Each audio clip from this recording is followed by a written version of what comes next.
Boeing 737 was descending 2 times faster than the normal descent.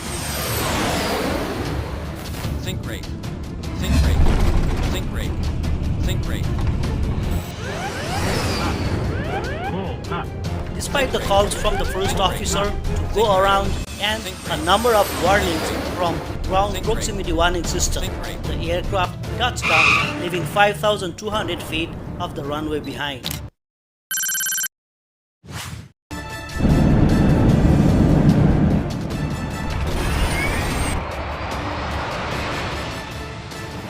Overshoot the runway and its straight, hit the boundary fence and fell into a gorge, killing 158 of 166 people on board.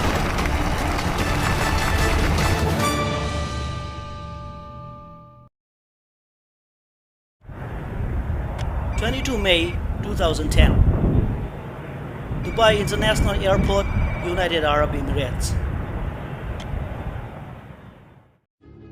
Air India Express Flight 812 was operating its scheduled flight from Dubai to Mangalore with its aircraft Boeing 737-800.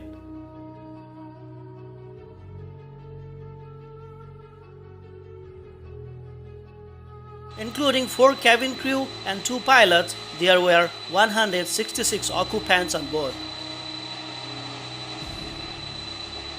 The captain of the flight was Zlatko Glusica, who was 55 years old with 10,215 hours of flying experience, including 2,844 hours on Boeing 737-800.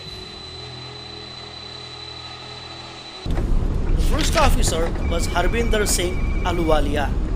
He was 40 years old and had 3,620 hours of flying experience, including 3,319 hours on Boeing 737-800. The flight started its takeoff roll from Dubai International Airport 9 minutes before the scheduled departure time. Flight attendants, please prepare for takeoff.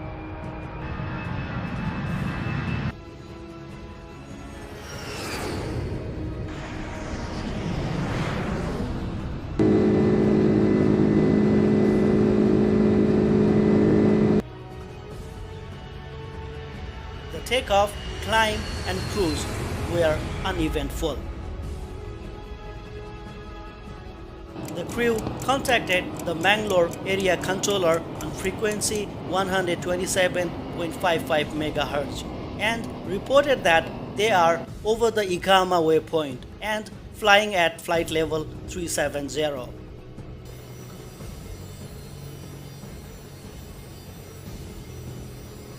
Since 20 May, the Mangalore area radar was unserviceable, and the crew were informed about this.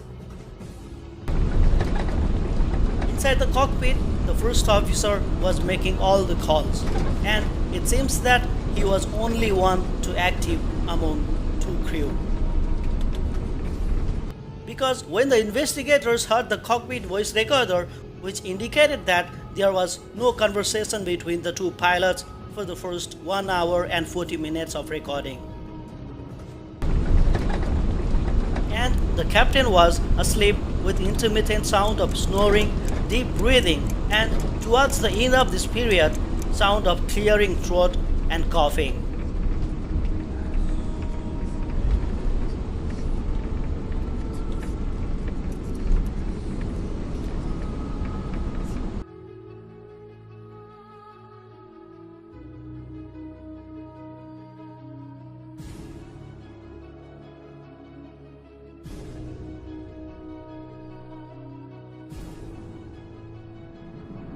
Then the crew requested for descent clearance, but was denied by the ATC controller to ensure safe separation with other air traffic. When the aircraft was ATDME, the crew reported their position, which was instructed by Mangalore area control before. Then the ATC cleared the flight to descend to 7,000 feet. The visibility in that time was 6 km. Mangalore Airport has a tabletop runway, with landing approaches presented with the extreme edges of a hillside with elevation of 101.629 meters above the sea level. So Air India Express had made a special qualification requirement that only the captain shall carry out takeoff and landing in this airport.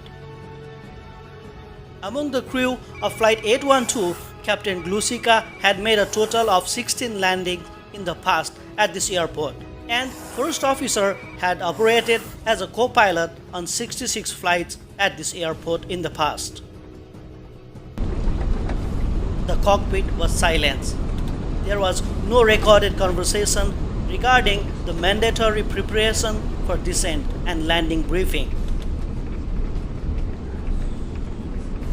The Mangalore area controller cleared the aircraft to continue descent to 2,900 feet. But the aircraft was much higher than normally expected altitudes. The aircraft was then handed over by the Mangalore area controller to ATC tower. The ATC thereafter asked the crew to report after establishment on 10 DME arc for ILS runway 24. Now the captain had realized that the aircraft's altitude was higher than normal. The aircraft continued to be high and did not follow the standard procedures of intercepting the ILS glide path at the correct intercept altitude. These incorrect procedures led to the aircraft being at almost twice the altitude as compared to a standard ILS approach.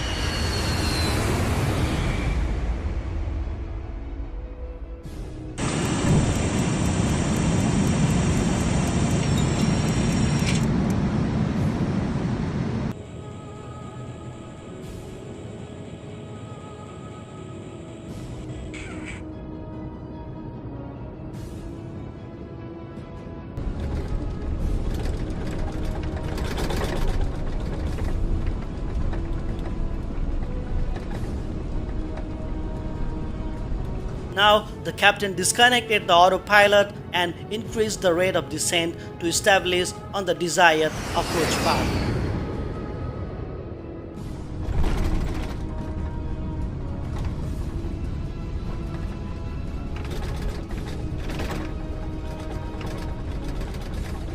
However, the first officer did not appear to take any action to initiate a go-around.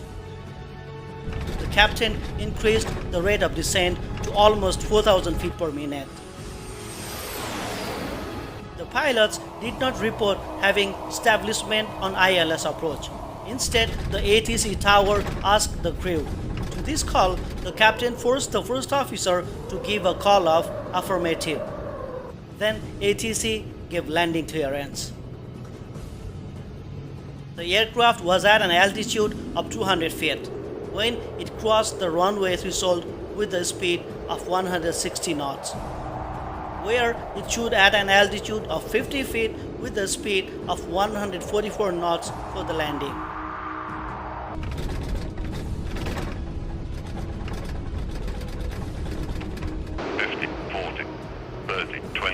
Retard. Despite the ground proximity warning system and calls from the first officer to go around, the captain had persisted with the approach in unstabilized conditions. The aircraft overshot the runway, including the strip of 60 meters. After overshooting the runway and strip, the aircraft continued into the runway in safety area of 90 meters. The right wing impacted the localizer antenna, hit the boundary fence and fell into the gorge.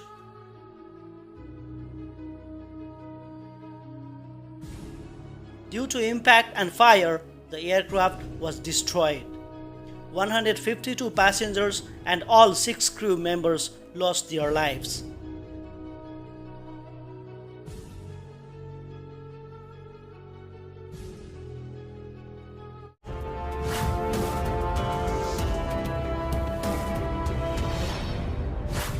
The The investigation was done by Ministry of Civil Aviation, India. According to the investigators, the cause of this accident was captain's failure to discontinue the unstabilized approach and his persistence in continuing with the landing despite 3 calls from the first officer to go around and a number of warnings from ground proximity warning system.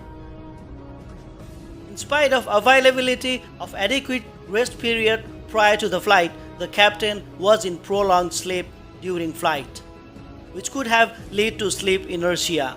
As a result of relatively short period of time between his awakening and the approach, it possibly led to impaired judgment. This much for today. If you are watching until now, then please support us by liking the video and by subscribing the channel. I will see you in the next video. Thank you for watching.